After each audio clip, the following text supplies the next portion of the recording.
We have been working so hard towards this day for such a long time because today, after so many meetings, motions, and incredible work and cooperation, we are opening the doors on a permanent bridge housing center that will change lives and save lives right here in Hollywood.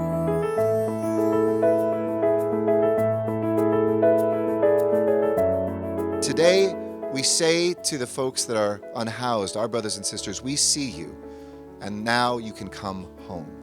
You can come home to this incredible building, which our founding mothers and fathers had the vision to build, the beautiful architecture that sat unused here.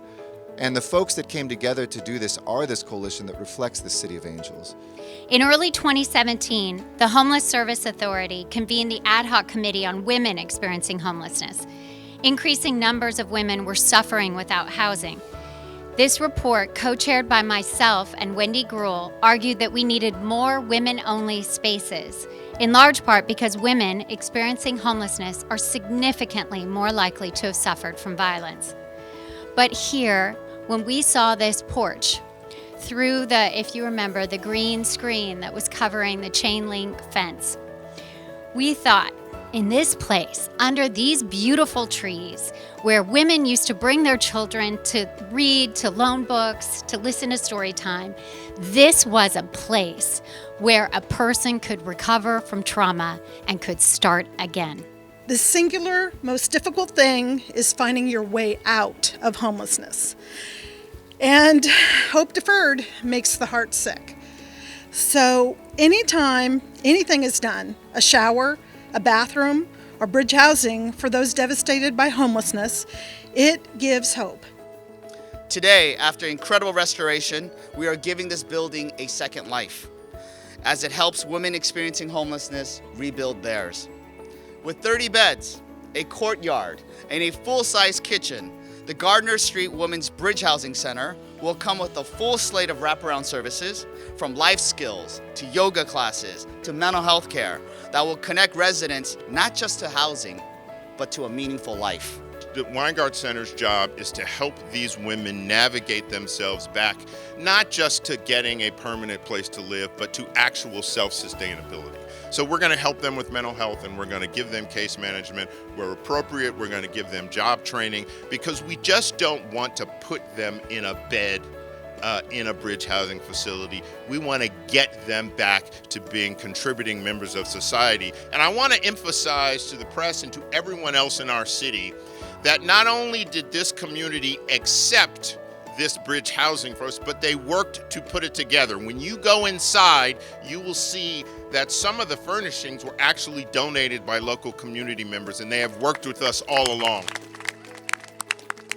When the council member's office asked, the neighborhood to be involved, we said, of course, because as seeing the homeless crisis around, I think many of us residents of Los Angeles go, what can we do? What can we really do?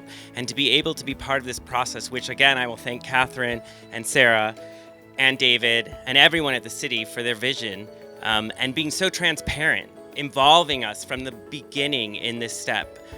We are all affected by this homeless crisis, and we all have a role to play in it and in ending it. We need projects like this all throughout our city. And in this neighborhood, it shows how we get it done. If the Gardner Street Library was the mind of this community, the Gardner Street Women's Bridge Housing Center is its heart. I'm filled with hope because the story of Gardner Library, it's the kind of beginning that will end the cycle of trauma and homelessness. So we have to get rid of the idea that we'll snap our fingers, this will be gone overnight, but we can't succumb to the idea that we will not solve homelessness. Anything created by human inaction can be solved by human action, and that's what we celebrate here today. You have to give people hope, and communities have to rise up and help those people in their community. It's just the way it's got to be. The city cannot do it alone. The county cannot do it alone. It'll take all of us. So I don't care if there's 2 beds, 100 beds, or 300 beds. This right here signals hope to those people in your community that they can get out of homelessness, and that's the whole goal. We make change happen one person at a time. In this case, 30 people at a time. And if you do that, it changes your neighborhood, changes your community, it changes your city, state, and your nation. And that's how we're going to tackle homelessness, and that's how we're going to create change, and that's how we're going to help everyone.